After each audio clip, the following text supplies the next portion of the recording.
Evening, everyone. Welcome along to your Friday Night Rabble. My name's Bryan. Firstly, I'll apologise for this afternoon's nonsense. Less said about that, the better, but we got there.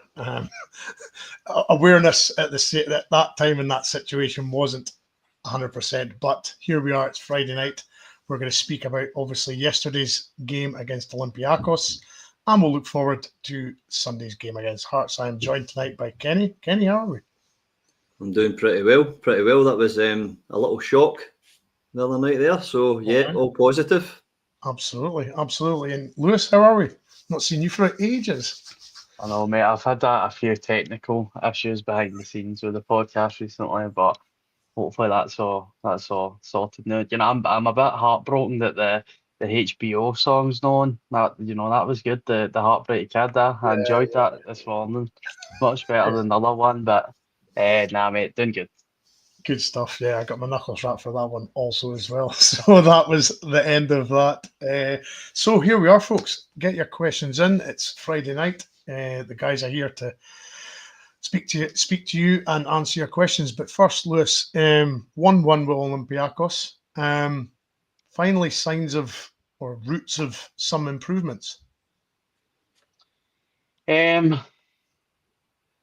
I'm going to try and be positive because at the end of the day, the result in isolation is a good result, but away performances in Europe have actually been pretty impressive for Clermont. That's one thing you can't really beat him with. In his time at Rangers, he's actually been very, very solid away from home. I think is it 5 games without defeat, and there's a few top teams in there, so I'm maybe not as surprised at this performance, and I think unfortunately this might be a bit of a false dawn.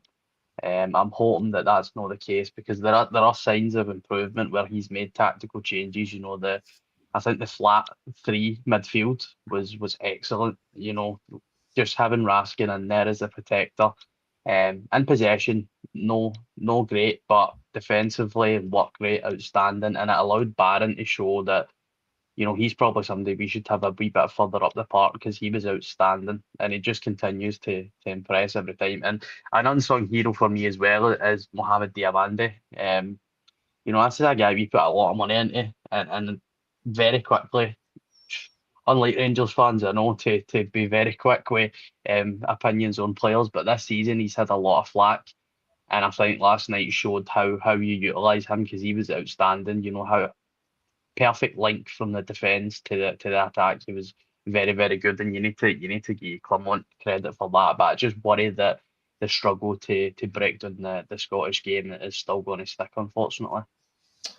Absolutely, and I suppose, Kenny, going into last night's game away to Olympiacos, it's never the easiest environment for teams to go to. They've not long, last season won the Conference League, so obviously going about Europe's, second nature to Olympiacos. So going out there wasn't much, I wouldn't say hope, there wasn't much hope getting something out of that, was there? Considering the way we've over the last month played and, an away game in Europe. Yep.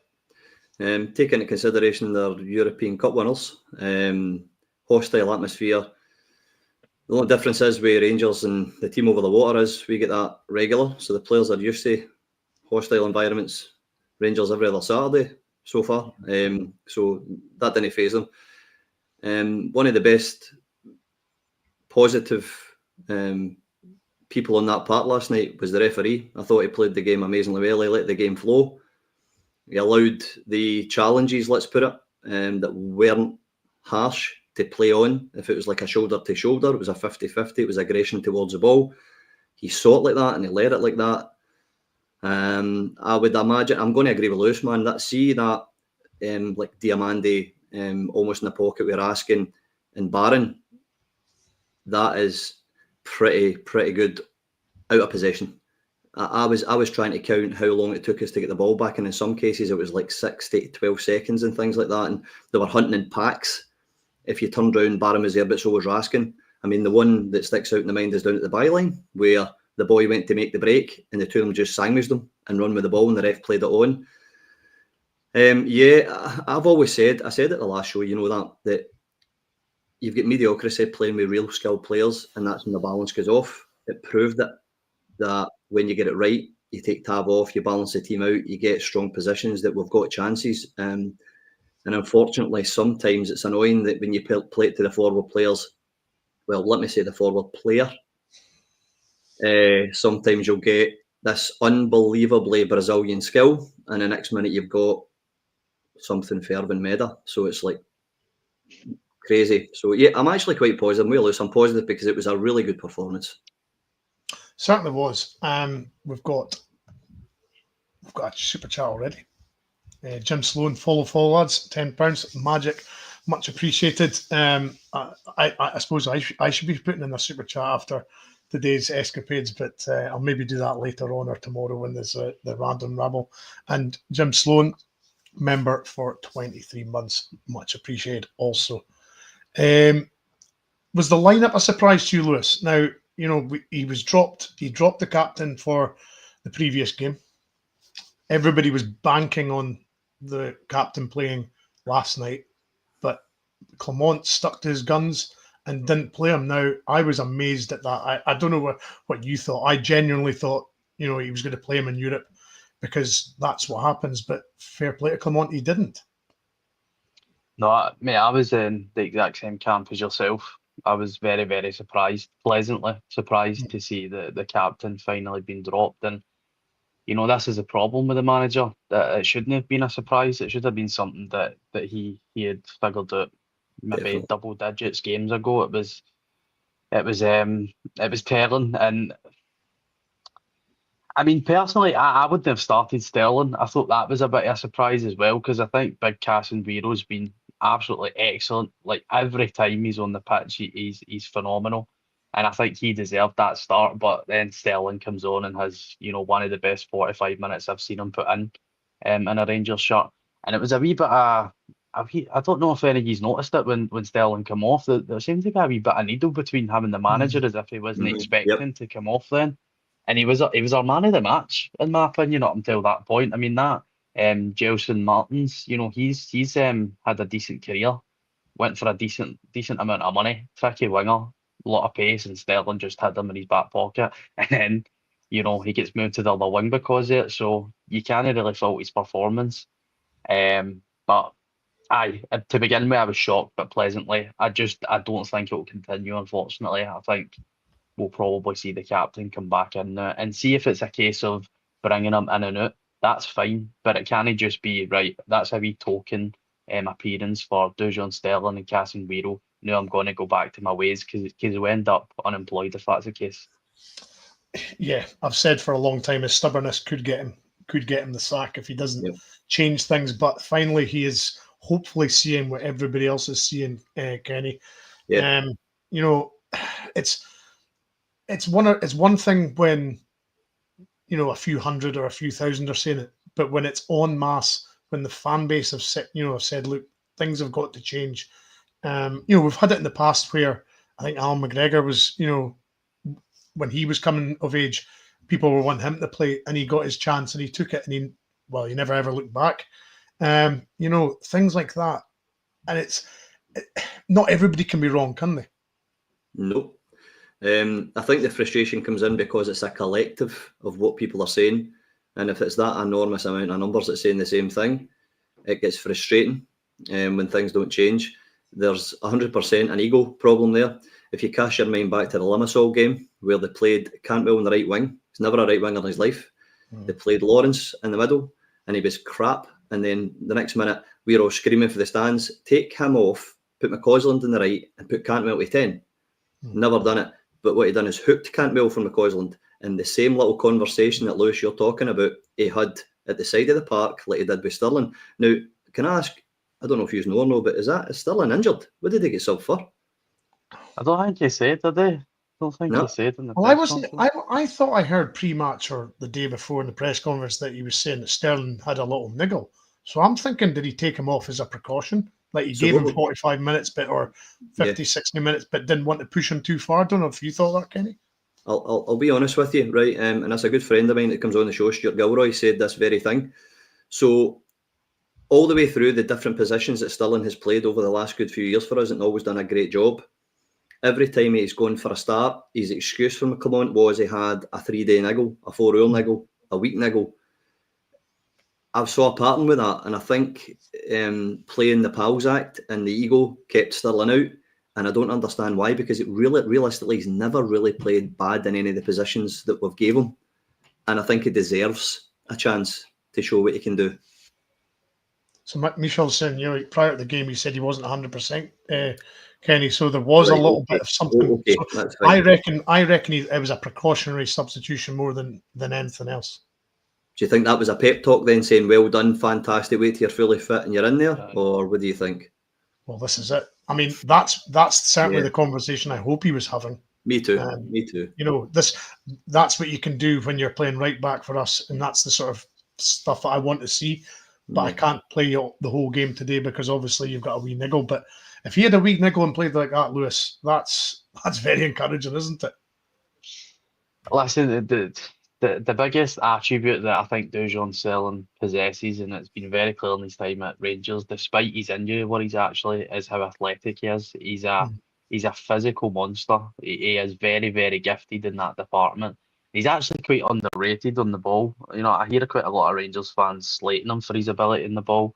Technically, with the ball at his feet, I don't think he's that bad. It's maybe the mind, the intelligence of going forward. It's difficult if you've not got it for the start, and I think it'll be something that if Dujon Sterling is to become the right back at Rangers, we just need to prepare ourselves that he's not going to be the absolute unicorn that we've had for the past 10 years. Do you know what I mean? Like, James Tavernier's the highest goal scoring player in history of football in his position. Like, we're never going to see that again, and it's time to go back to getting impressed by 5 to 10 assists a season, and even 10 assists. I mean, Borna Barisic was outstanding for like 2 years at Rangers, and I think his highest tally in a season was like 11 assists. And then you get the guy at the other side that's got almost 40 goal involvements. Do you know what I mean? It's going to be a bit of a bedding in period, but I think we've got 2 really good young right backs there. And another good thing about both of them is their versatility as well. If one of them's playing right back, it doesn't necessarily mean that the other can't play somewhere else. Yep. Well, Casemiro's played across the whole back line, hasn't he? Because he came on as a centre half against Motherwell in the cup semi. He's played left back away to Malmo. He's then played right back. So he's actually, it's nice to have the versatile player, but at the same time, you don't want to nail him down, Lewis. You want these guys to have like a position so that they know when they come in, they're playing that position. You don't. I personally think that's been Sterling's problem for a long time. He's been a jack of all trades. He's never been able to master one, has he? No, that's exactly what my next point would have been. I think that's his biggest problem so far, has been the fact that he's not played consistently in any one position. Like, Sterling's played everywhere except striker and goalkeeper. Yeah. And he's played like less than 40 games, I would imagine. So that's pretty incredible to think the amount of positions he's played. But do you know what? It's a strange one, because I remember his first like 5-6 games at Rangers was at right back, and I remember thinking to myself, nah, he's not. And he then get played in midfield and he looked incredible, and then he started to tail off in midfield, and then he just get injured, and you just worry if he's just going to be that stop and start player for the rest of his career, because it's been a consistent theme that he's just never played consistently like 30 games in the same position without getting injured, and that's a massive worry. But I hope that's the end of it, because he was outstanding. It's just this, like, he can only play 45 minutes and then he's hooked off it. That can't continue if he's going to be a big part of this Rangers team. Absolutely. And another super chat has come in from Stuart Henderson, £5. Much appreciated, Stuart. It's a strange feeling right now that we're at the point we can only say, let's wait and see if it clicks. Kenny, there's a lot of people thinking that. There's a lot of people at the point now they're thinking, we've all said what we've thought of the manager. We've all said of what was thought of certain players. But we've kind of just got to go along with the ride, haven't we? We've paid. It's almost like you're on a roller coaster. You're paid. There's no point. You can't get off half roads. So you've almost got to just ride it out until the end comes. And when that end comes, nobody knows. But we've all said our piece to death about the manager and certain players. But at the end of the day, as Stuart says, we've just got to wait and see if this clicks, haven't we? Yep. It's important to remember that the players that are actually playing, apart from Raskin, right, that are starting to click in the positions in the areas. Cherny, Bajrami, Casanguero, put a few on there. Clement brought them in. Diamandi. So you've got to remember that he has had to deal with some. I'm not excusing the guy, right, for some of his tactical, right. Before I get shot here, right, because I know it's going to get blasted. No, I don't mean that. What I mean is what happened last night. The positions they ended up in. Your Bryan, your Raskin, your Bajrami, your Cherny, back with Casemiro and all the rest of them, and then putting Sterling, taking Tab away now and starting to make the decisions. That's a team of progression. You saw it in the second half against Motherwell. Whether they were tired, whether they weren't, the passes were still crisp. They were still causing problems, and the forward line was still really our problem. But that means you've only got maybe 2 or 3 players to put in that maybe be able to challenge for things. I think I'm not going to get ahead of myself, but it was a decent game of football last night, and you could actually see. I'm going to agree with Lewis though. We've saw it before, and it's went backwards again. Until I see what happens in the league, we've got 3 league games until the Nice game. I think if we can go in that 3-barren run and play outstandingly well, and it is still the up front that's the problem, then we know what needs sorted, and we can see a bit of light at the end of the tunnel. You're saying about a roller coaster ride, but we are bored. You said we've paid the money. They're very clever. They told us there was a huge rebuild. He needed a few young players in, and then he had to get a few ready-to-go players. As soon as our season tickets were paid, the next minute you need to sell these players and all the rest of it. So he would probably have went to the board with a list of A players he wanted, B players he wanted, and C players he wanted. So if he can't get the ones in the A list, he would maybe get 1 or 2 off the B or 1 or 2 off the C. The majority of the ones he got was last minute, kind of maybe he was trying to find the angles to get these players in. So if he's doing it like that and he's getting players similar to that and they're starting to gel, it would be interesting to see if he had the money to what he would have brought. And I think it's a very, very unusual circumstance for Clement. I'm not excusing him, but he did say at the start, oh yeah, I've won cups, I've won leagues, and I know the pressure. Mate, you know no pressure until you're in the goldfish bowl here, mate. You know nothing. You know, there's a reason that Derek McInnes the last time knocked it back, man, because he knew what was coming. So I think he's feeling it. I really do think he's feeling it, and I think it's going to take him a bit of time. Listen, we're going to castrate Steven Gerrard, man, in year 2 because then they won us nothing. Just remember that. I mean, look back at the old, I don't know, paper clips or anything like that. Read the headlines or see the Rangers pages and go back in history a wee bit and look at the slating he was getting in the first couple of months of season 2. But the only reason that he got a bit of leeway is because he beat Celtic and put them at the cup.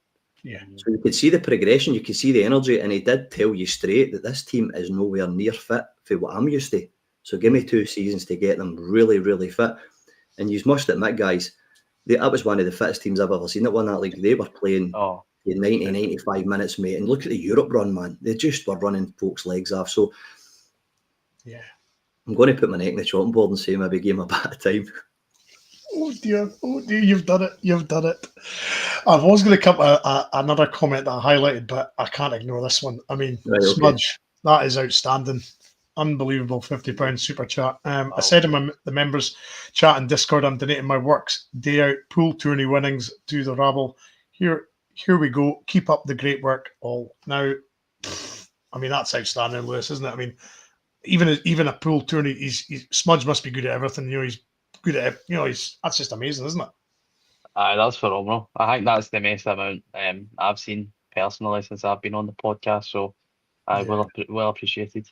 Absolutely, that is outstanding, Smudge. And we spoke midweek actually, on X. So yeah, nice, very much appreciated, Smudge. Going into the game, Lewis, we actually started off pretty decent. First half, all right, we didn't have many chances, but the defense was the big thing. We weren't looking as leaky or as dreadful as we have in the past. But we got to halftime. The first half we got to 0-0 at halftime. It gave us something to build on in the second half. Okay, we'll speak about the second half in a wee bit, but that first half gave us something to build on because, going to, as I said before, going to Olympiacos, horrible, intimidating stadium, and we kept them reasonably quiet, didn't we? Well, see, before I speak on the performance, I was actually a wee bit, that famous Olympiacos atmosphere. I didn't think it was fantastic, to be honest. I thought it looked quite timid. Certainly compared to Ibrox and a usual Europa League night, it's night and day difference. But they weren't in great voice. Olympiacos. It's a difficult game, but they are not having a great season right now. I think they're sitting like fourth in the league or something like that. And I think they're on the exact same amount of points in the Europa League, so they've been no bad in Europe. But I think you could tell for the first minute that the players were just up for it, and compared to like the domestic game, and I think that's one of the biggest problems. And that's one of the biggest problems you've had at Rangers. Even since the Gerrard days, like players like Ryan Kent, for example, would look like Maradona against Dortmund, but then he would fall at his own feet against Ross County. And the same could be said for Morelos, for Glenn Kamara, etc., etc. They would just drop their performances, and it was as if they couldn't get themselves up for the domestic game. But in Europe, it's a different story. I mean, you look at the defence. I thought another guy that was quite underrated last night, and a lot of people will not mention his name, but I think that's a pretty good thing, and it's young Yefte, because defensively he was outstanding last night. Like, I don't think he got beat once, and you're usually banking on him getting beat a good few times in a game, but that's the price you pay for how good he is going forward. But last night he was outstanding, honestly outstanding. And considering Bajrami had a quiet start to the game as well, I think it was massive that Yefte was solid, and Robin Proper, I know, hoofball was his game plan, but he played it to a T, because he is somebody that I am very, very unsure on so far. I think he's much more suited to the European game than he is to Scotland when he's got time and he's not getting as much pressure. So he looked quite good last night. John Souttar was pretty good again. He's been consistently good this season, bar conceding the goal. I think he was a bit poor at the goal. And then obviously Dujon Sterling was outstanding. So I think the defence gave us a good, solid foundation to go on. And to be honest, we probably should have won the game. Let's be honest. I know we'll speak about him up top, and his goal was outstanding. But I mean, we have, for example, even an Antonio Ciolak up there. We probably win that game. A Morelos, we probably win that game. Kamaru, we probably win that game. But listen, we're on 7 points, I think. Don't want to speak too soon, but I think that's us qualified, because USG at home, I would expect 3 points, and then even Nice away. We'll see what happens. Yeah, absolutely. And you know this, folks, he's even away for a couple of nights and he can't stay off YouTube. Martin, go away. This is your R&R time. Go away. And thanks for telling everybody to be nice, even though I'm a dafty. Yeah, I know I'm a dafty, but go away. Go and enjoy yourself. Put your feet up. Hope you enjoy your weekend. We move on to the second half, Kenny, and again we started reasonably well, but a slack goal. I mean, don't get me wrong, it was a really good finish, but it was avoidable before, wasn't it? Yeah. So I'm going to look at Lewis while we say this. Proper doing his wee waddle up to the bloody line. I mean, there you go. What you're saying. He's continental minded. You're right, 100%. He's kind of lacklustre in the kind of velocity of the game. He's lost a wee bit in that one where he stayed in the byline a bit too long before running back, which could have helped out, which meant that Souttar had to try and do two jobs. And 100%, Brian, you can't take nothing away for that goal, right? But if that ball was headed back into that area and Proper was in there with Souttar, is it different? Because they were solid all night. So yeah, Lewis, I agree with you. Those little tiny wee mistakes, you're thinking, oof, it get punished. And retrospectively, at the other end, same scenario. So, but that's only. It looks as if Clement's trying to find the perfect partner for Souttar. He's always kind of changing that kind of player next to Souttar. Yeah. Souttar has grown and grown. I think all the superlatives he got in the news when he done Ronaldo, apparently 75-year-old and that Ronaldo, and he's getting, but it's gave him the confidence that he's maybe been looking for, because he's always been a bit of a decent defender, but I just think the injuries always hampered the guy. But I think if it was me, my back four honestly would be Sterling, Suter, Casa, and Hefty. That would exactly. That's exactly who I would go with. Yeah, you're getting by that. I mean, Casemiro is a Rolls Royce of a player. Calm, good with the feet, good with the ball. I just think that the second half, the goal was avoidable, to answer your question. We should have won the game, Lewis, 100%, because the chances were there. And I will put you right on where was the pass from Dessers, who should have played in Diamandi, who was 1-on-1 with the keeper, or even slid it out to Czerny on the right. Anything bar, getting a bit of a rush of blood to the head and making a bit of a pig's ear at it. And there's what I mean by the good, the bad, and the ugly in one game. So he's in trouble now.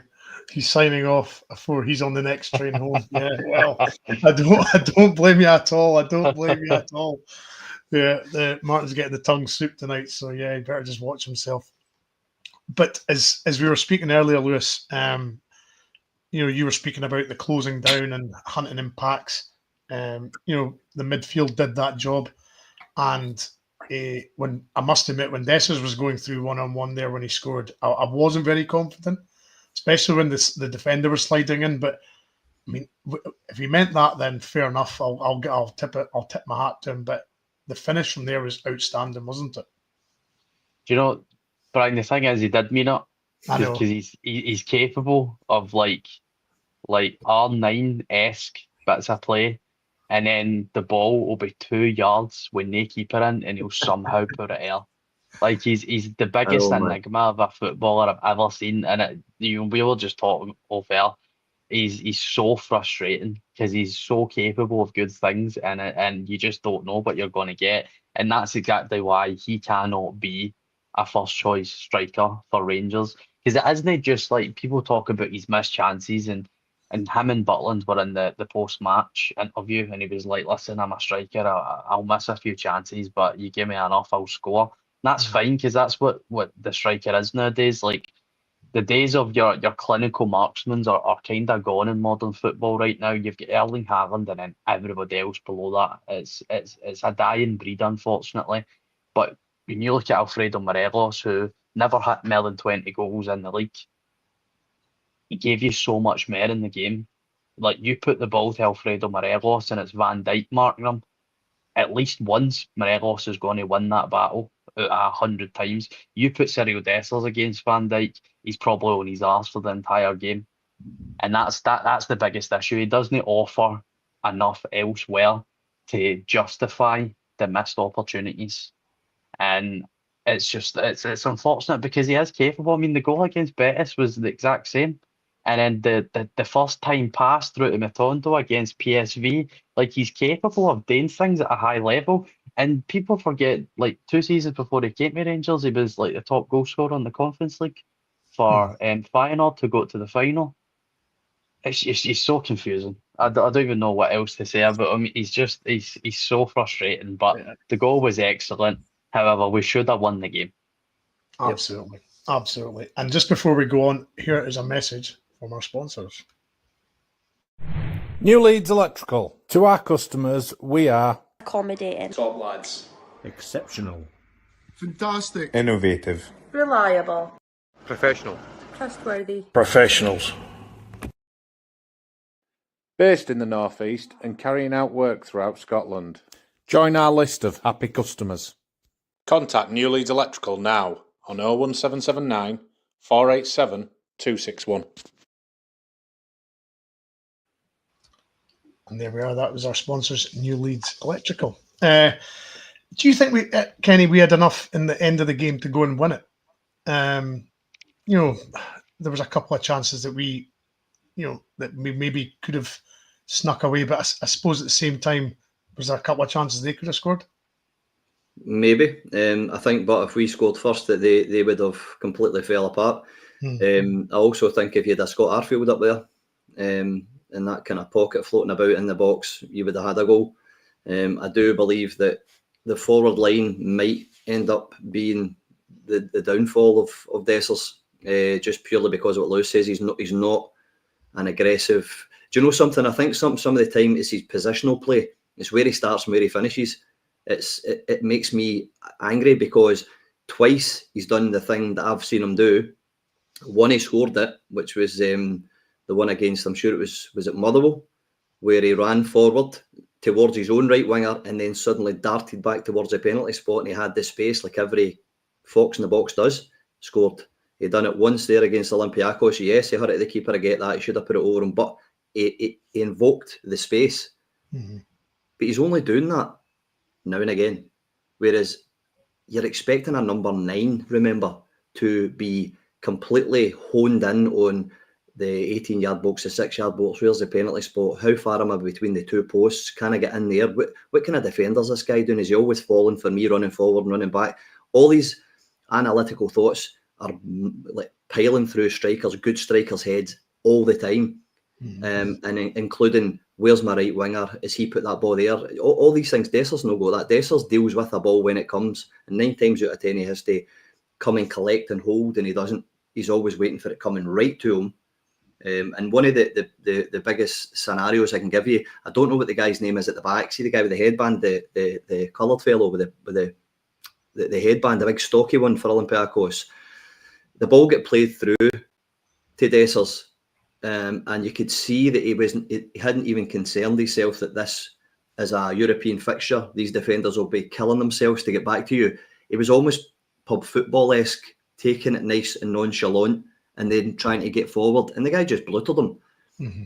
Things like that, where I would agree with you, Lewis, in the year we won, that Morelos would have bullied and held that guy off, at least to get half a shot away. And I think if it was other players in there, we won that game up front. Absolutely. I totally agree. And however, I was just going to say that, not to cut you off, but where's the goals coming from midfield? You know, when we won leagues and things like that, there was goals coming from all sorts of places. Centre mid, number 10, right, left wing. You know, there was people pitching in the corners for defenders and stuff like that. So we really need to look at that as well, to be fair. Absolutely. Nice plug for the number 10 there, because that is the title, Lewis. Will Bajrami finally get a chance at number 10? Now, everybody knows that's his preferred position. Everybody knows he's not a winger. Will the manager finally play him against Hearts at number 10? No, unfortunately. To see Bajrami's one of the players that you watch and you see him play a couple of games and you know he's got it. Like you can just see that he's got it upstairs. Like he knows how to play football properly. And we've had a lot of players like that. I would throw Todd Cantwell in the mix there. I think Yanis Hadji's got that. Your Stephen Davis, Glenn Kamara, very, very intelligent footballers, can see things that other players can't. And I think that's why he looks good in the left wing, because he's capable of playing there, despite the fact that he's not his favoured position. And I think it would be criminal to no give him a run of games in the attacking midfield position to see, this is potentially our most talented player, to see him in his favoured role. But it's just not going to happen, because who is the alternative to play in the left if you then put Bajrami in the 10? And then see if you're going to start playing a 10 again, that whole flat 3 midfield that was outstanding, every single one of them yesterday, that's destroyed. And then you start thinking the other problems, right? Well, what about Cortez? Because Cortez is this teenager that we brought in for I think it's an option to buy, or is it obligation? Is it an option? Obligation. An obligation. Right, so he's a Rangers player then, and he's a teenager for South America that was already broke for Europe, so he must be talented, and he's only going to get better by playing games. And if Bajrami's out in that left, he's no sniffing any game time at all. And you get Yanis Hadji again. I was on this podcast in pre-season going off my nut almost every podcast that this scenario with Yanis Hadji was happening, because I rate Yanis really highly. And I think that's nonsense that people were going on about, saying that, people only think Yanis Hadji was good because he's not played in 2 years. No, Yanis Hadji had 15 goal involvements in 18 starts and 55. then was pretty decent under Gio and was the favoured number 10 before, tearing his ACL for a year and a half and being bombed out by a clueless manager. So he deserves a chance, especially what he's been put through. Where is he going to play? Because now Czerny is outstanding on the right wing. He's another guy that I wasn't sure of, but he's a good, very, very good footballer, Czerny. His problem is his confidence. You can tell from minute one if he's going to have a good game or not. It was the Borna Barisic mental illness that he had. You could just tell for the start if they're going to have a good game. And listen, I'm moaning about this, but that is a positive that we've got players that are fighting for positions. But listen, it's up to Clermont to figure that out. I would personally like to see the flat midfield three stick for a while to see how that gets on, because I think that gets the best out of that trio, and then you'll start to think about adding into it when we get later on in the season and injuries and that start happening. Absolutely. And Kerry, as Lewis has mentioned there, that midfield three that we've had playing the last couple of games, the second half of Motherwell and then last night, there's definitely something there to say to them, look, I'm going to make you three my first choice for the foreseeable, because I can see something, you're working all well together. There's something happening there. Players need consistency, don't they? It's all very well saying, we've got to manage our minutes and we've got to do this, but they also need to play consistent football, build up relationships. And if these guys don't play consistently enough together, they'll never build that relationships up, will they? No, probably the biggest name I could drop into that is Agamani. Give the guy a run, see what happens. It doesn't matter what it is, run a cups, run it, whatever it is, and get him sharp. I don't know if anybody's noticed, but sometimes if it's a high ball or anything like that, the touch this guy's go, it's ridiculous out there and things like that. And one of the positive things I've ever seen about the boy is he is not willing to just turn his back. He wants to face you and come at you. And if you could get that completely match sharp, like you say there, Brian, you've got to give him consistency to see how good he could potentially be. I'm sick of Clermont just falling over these decisions if something's not working. But you're right, the trio, to go back to them, outstanding. I mean, I think the biggest thing that they've got going for them is that they know there's no mistakes and amongst and around them now, even for the defensive point of view, maybe the odd little one, but they're trusting one another. So they're now relaxing. They're not under pressure of, again, I'll keep saying it, playing class with mediocrity. You're passing a ball to somebody you think is going to do something, wait and get it back to you. I'm not saying forward line yet. I'm saying for trio, for defence, wing. And they're starting to relax. And when they're starting to relax, you're getting the best out of them like any football player. But I would like to see, honestly, mate, Lewis, I'm glad you said the stats on Hadji. I've had mega arguments with people saying, but he's rubbish, blah, blah, blah. I'm like, mate, he's never really got a run for that league run. And look at his stats. It's staggering when he's fit. So I agree with you, but as you say, it's good to have positions you're fighting for and things like that. That's great. However, I do think that what you're saying, Brian, about getting runs in the team could be said for up front, because the trio, I think, now have shown Clermont, right, we're willing to do this if you let us play. And I think he's starting to buy into it. And I think he's now buying into the right back as well. I think everybody's just crossing their fingers, their toes, everything that is the case, Kenny, because, as I said before, not everybody or 90% of people can be wrong. If it's under 50%, you can say, well, that's just, that's not very, it's not very sort of high percentage. But when everybody you speak to says exactly the same thing, that's when you kind of go, right, okay, there's something clearly not right. I think the biggest indication of that before we move on was when he made the substitute, he actually brung Tav on the right wing. So if he was going to revert back, that was his opportunity to do it and put him into right back, and he never done that. So I'm hoping with bated breath that he's going to do that and play him that part. Don't speak too soon. That's all I'm saying. I know. Sunday afternoon at quarter to 2, you'll be cursing yourself. Yeah. No, it'd be remiss if I don't give it the usual Martin chat. Like, subscribe, and share the pod, people, on all socials.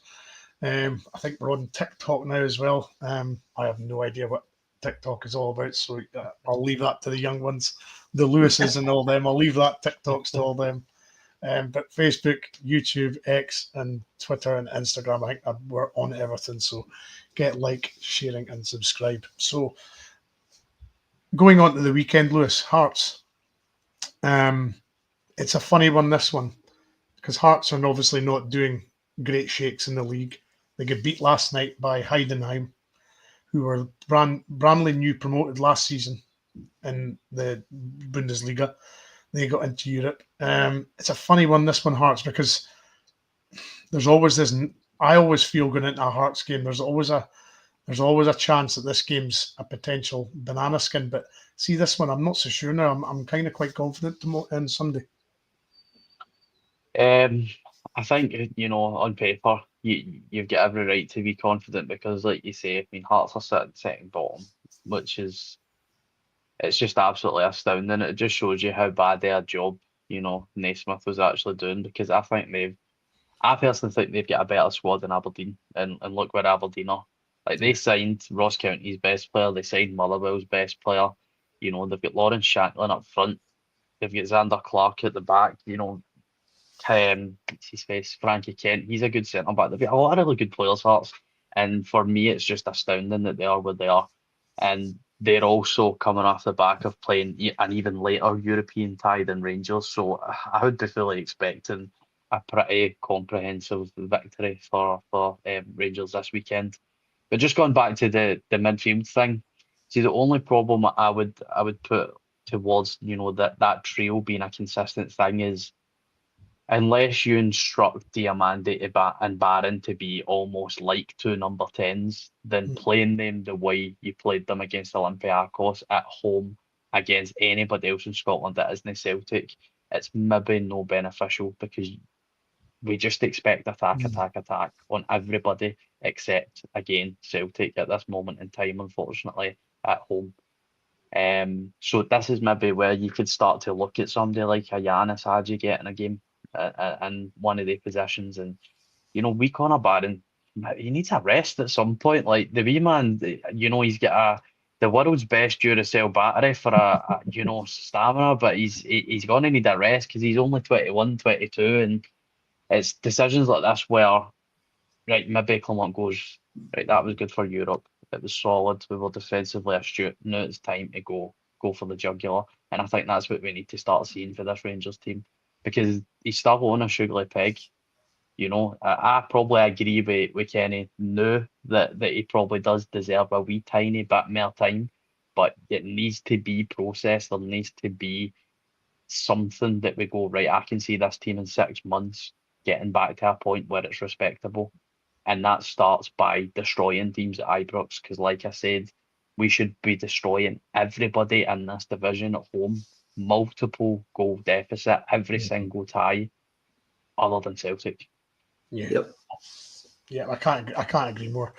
I think that's the problem, Kenny. We see, if we score early on Sunday, it takes us an age to even get near getting a second. That's the 100%. That's the only criticism I'll have just now, is they don't seem to have this ruthless streak where they go after a team. If you scored after 5 minutes, it takes them an age to even get another chance to get another, instead of being right on top of them straight away, try to sniff a second goal out, and really, as Lewis is saying there, going for multiple goals, not just being happy with 2.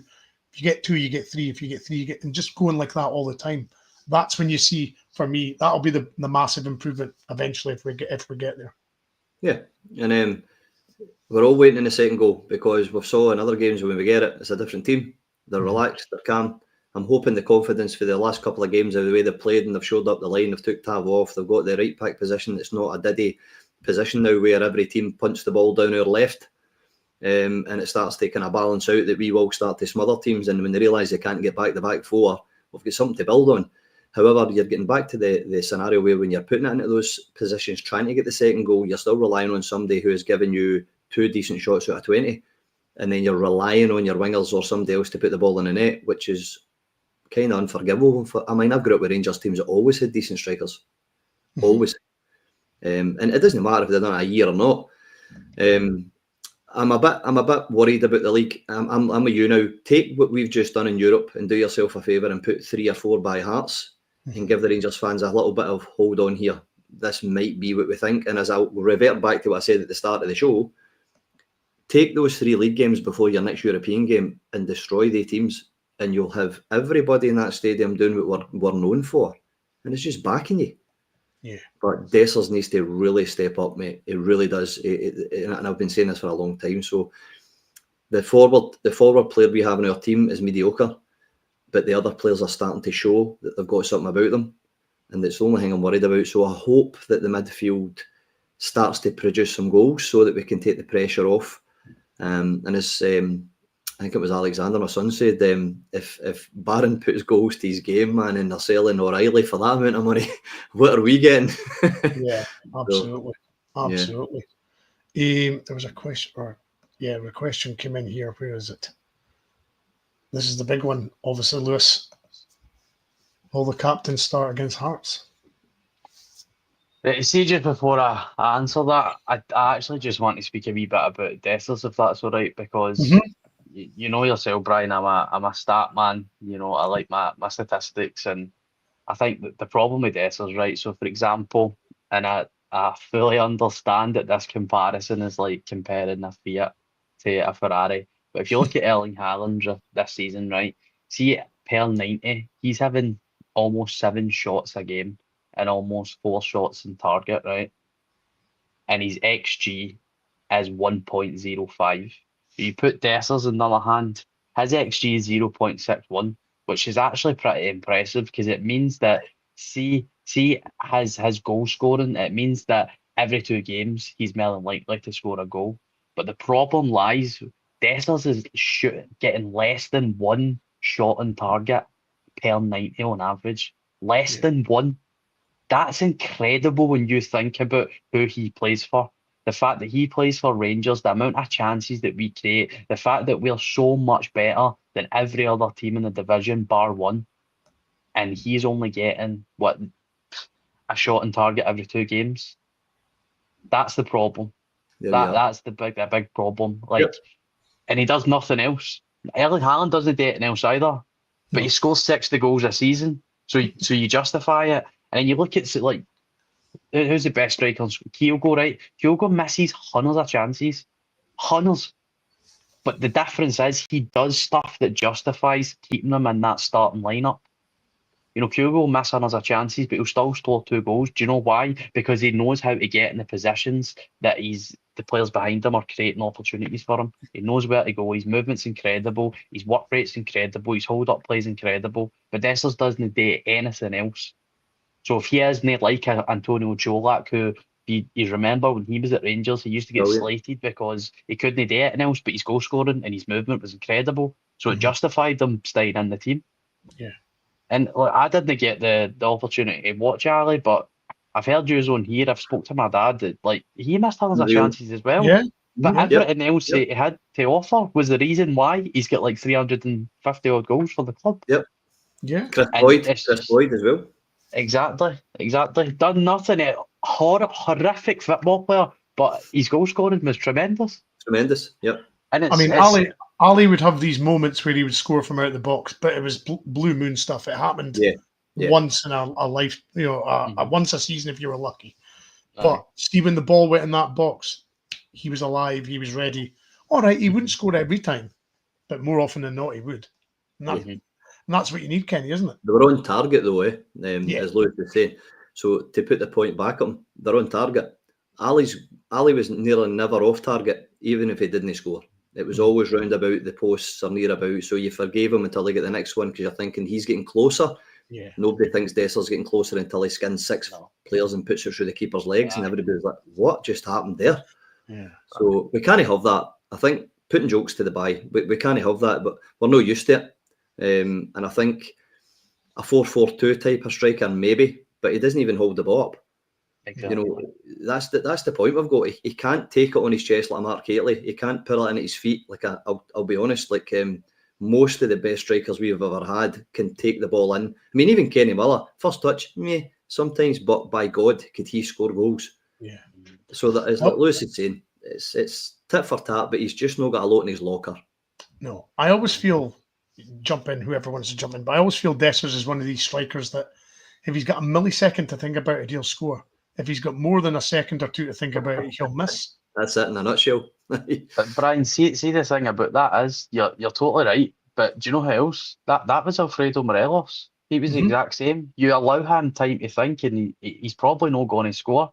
But the difference is, if you give Morelos 6 chances, at least 4 of them he's going to get on target, and he's probably going to score at least 2. Whereas Dessers, you give him 6 chances, he's going to miss 5 of them, possibly even miss 6 of them, and he might score once every 2 games. That's the difference. And I fully agree with Kenny. He made that point earlier about Agaman.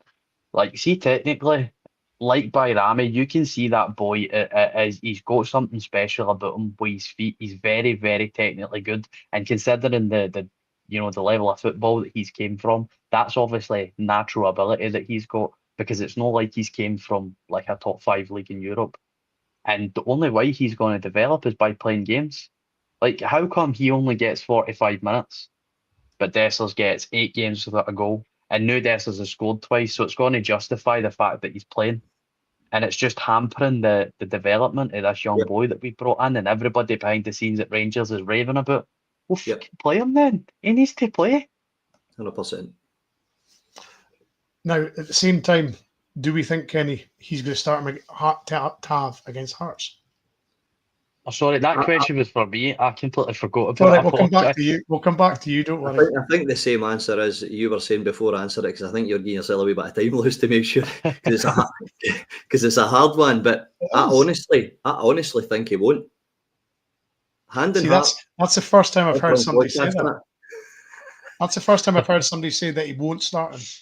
Right, he won't start him. I think the penny has dropped. I had a word with, again, a friend of mine, we talk all the time, me and Stuart, who's on the show a few times. I think the penny's starting to drop with Clermont, that the reliability is going because he's missing a few steps now. It used to be that he got away with it because he could put a ball in a sixpence. He could put a 12 to 15 foot ball in, just dripping into heads, onto your feet for 65 yards. But even now, my 11-year-old boy Aldo is saying, Dad, there's another one overhit. You know, there's one that's going to the back post rather than the front and things like that. So I think when he took him out, put Sterling in, or he put Big Casa in there, it was a different game, and the opposition didn't like it. That was the most important thing. They were panicking. So no, in my heart, I honestly think he won't play him at right back. I really don't. On you go, Lewis. Well, unfortunately, I don't. I'm a glass half empty kind of guy, so I'm probably going to disagree with Kenny. That I think the manager's going to revert back to form for him, and I think Tav will start because I think he's too scared. I think he's too fearful. For what I don't understand, because every fan under the sun doesn't want the captain to play. And, it's hard for me personally. I mean, I'm only 24, so see Tav is like my Barry Ferguson. Tav is like my Richard Gough. Yep. He's very, very special to me in my time watching Rangers, and I'll still fight to this day. He is debatably the greatest right back that's ever played for this football club. Like, what he's done, nobody will ever do again. And he should not be hampered because he was not part of a successful Rangers team, because it's not entirely his fault. Like, you put Tav in any other Rangers team in any other era, he's by far the greatest right back that's ever played. The only reason people think he isn't is because he's trophy hall. But you need a team to win trophies. That's a separate issue. I'm getting off on a tangent here. I think the manager will start Tavernier, unfortunately. I'll only disagree in the fact that I thought Gary Stevens was our best right back. Oh, Gary, but see, he's 24. Give him a break. I know. He wasn't even thought of when Gary Stevens. I'm still looking VHS, Brian. He's not got one of them. I know. If I could grab all my VHSs, they're just sitting down there. So, what do we think goal score wise, Kenny? What is the score going to be, and who's going to score first? Do you know what I got to lose now? No. I don't. If they play the team they played against Olympiacos, I think the wingers will get more joy with the Hearts defence than they will with the Olympiacos defence. So I think there's maybe goals in Czerny and Bajrami maybe. And I'm not going to bring Dessers into my lips. I'm fed up talking about them. So I'll say 2-0, right, for Rangers minimum, I hope. Again, I'll reiterate why, just because I think we'll get more joy against the Hearts defence than you would against an Olympiacos defence. Yeah. Lewis, any advance? To be honest, I had 2-0 in my head for the question was posed. Unfortunately, we're not a consistently high-scoring team, so I think 2-0 is a safe bet. And the way Hearts are playing now, I don't see them causing too many issues. In terms of goal scorer, I would actually quite like to see Diamande get a wee goal because I think he needs to really start progressing. He's somebody I rate really highly. I think if we get the right coach into him, he's somebody we can then sell on for quite a bit of money. He's came for a really, really good youth setup, and we paid a decent amount of money for him, so I'd like to see him get a goal. Could I ask you Final something? A wee quick question, sorry. Could I ask a wee quick question to Lewis? Do you think that he's tactically get told to do what he does? Because see, when he first arrived, he was banging shots from outside the box with that left peg. So, and he's got it in him. So it always seems as if he's been taught to kind of find the wingers, if that makes sense. Does that make sense? Would that be fair to say, do you think? Well, this is actually a point I put at the start of the season when I think it was after the Dinamo Kiev game that Diamande didn't look anything like what he was looking like the previous season. Yeah. And you're totally right. It does look like he's been asked to be a bit more a defensive facilitator rather than somebody who's going to go and affect the game in the final third. But last night, because he's got more protection behind him, he looks like the Diamande for last season. He's very, very gifted. It reminds me of Joe Aribo and Malik Tillman were very similar like that. 2-footed, brilliant with the driving forward with the ball. And like you said, Kenny, last season he scored a good few goals and he had more shots last night than I think he'd had in like the last 8 games before this. Yep, and totally that comes for instruction. So I think you're totally spot on. Yep. Was his debut, he scored a screamer against St Johnstone, didn't he? Yeah, yep. So, it's in his locker. Yeah, I think if Gerrard would run that team, he would encourage, if he saw it in the training ground, I think he would encourage him to take a step inside and hit one more often if he's got it in his locker. Because remember when he came in, Ryan Jack was starting to hit shots for all over the place because he had it in him. Mm-hmm. So I just think maybe it's getting smothered slightly, and it's a bit of a shame. It goes back to the Ganami with his development. You're kind of holding the guy back slightly. Yeah. Mm-hmm. I mean, I don't want folk taking rash shots from miles out just for the sake of it. But if the chance is there, 20, 25 yards out, and you've got a bit of space, have a dig. I don't mind that. I'd rather that than somebody has a chance, but then goes, the winger's out there, I'll give it to him instead. Take a shot. If you've got, if you like we all know, Diamande has that in his locker. Take a shot. There's no harm in it. Nope.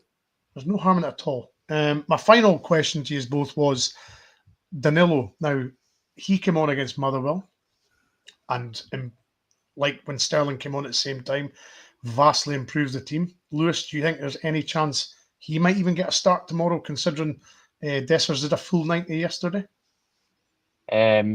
No, I don't think so. And I think it would be the incorrect decision, to be honest. I think he's another one like Hadji that people are starting to say he's garbage now because he's not played for a while. But Daniel's another guy that when he was playing consistently, I think he's a really, really good football player.